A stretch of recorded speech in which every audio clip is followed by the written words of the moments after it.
Don't forget to subscribe and leave a comment on this video saying I subscribed. Let's get into it.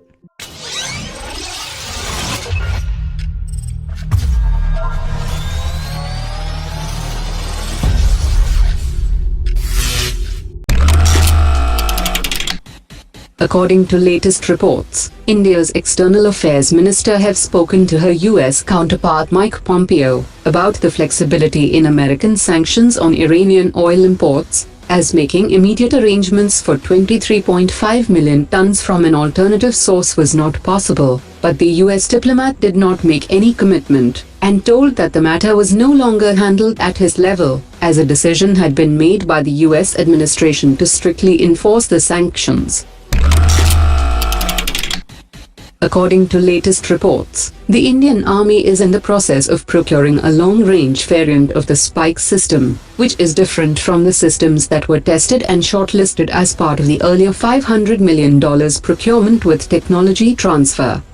The Indian Army is also procuring the Igla very short-range air defense systems from Russia through a set of new financial powers for emergency procurements, and the deliveries have to be completed in 3 months, but might be extendable to 6 months. Garden Reach Shipbuilders has been awarded a 6,311 crore rupees contract to build 8 anti-submarine shallow water craft for the Indian Navy, which are capable of full-scale subsurface surveillance of coastal waters, besides coordinated anti-submarine operations with aircraft, and can also target subsurface platforms. The first vessel will be delivered within 42 months from the date of signing the contract, and the remaining ships will be delivered at the rate of 2 vessels per year, and all the deliveries will be completed in 84 months. According to latest reports, the 7th experimental test of India's long-range subsonic cruise system will feature an Indigenous Seeker and a small gas turbine Manik engine, and it will be tested in the first half of 2020. DRDO is currently working towards development of user-specific variants for the 3 services, which can be achieved within the next 3 to 5 years. With the Indigenous Seeker and Manik engine, the indigenous content in the program will reach 100%, which is presently at 70%. In view of the Fani cyclone, the Indian Air Force and BrahMos Aerospace have put a hold on the test of the air-launched version of BrahMos supersonic cruise system from Su-30 aircraft. According to officials, the test has been postponed for the moment, but will be conducted very soon. India and Russia are currently developing the BrahMos 2, which will be a hypersonic cruise system with a range of 290 kilometers.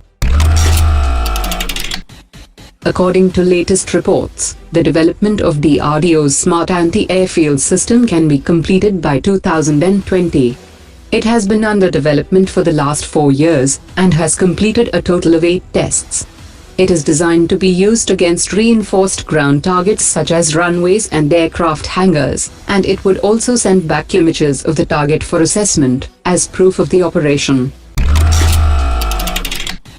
According to latest reports, Russia has sent several dozens of new missiles for the S-400 systems to China, in place of those that were damaged during transportation due to a storm in 2017.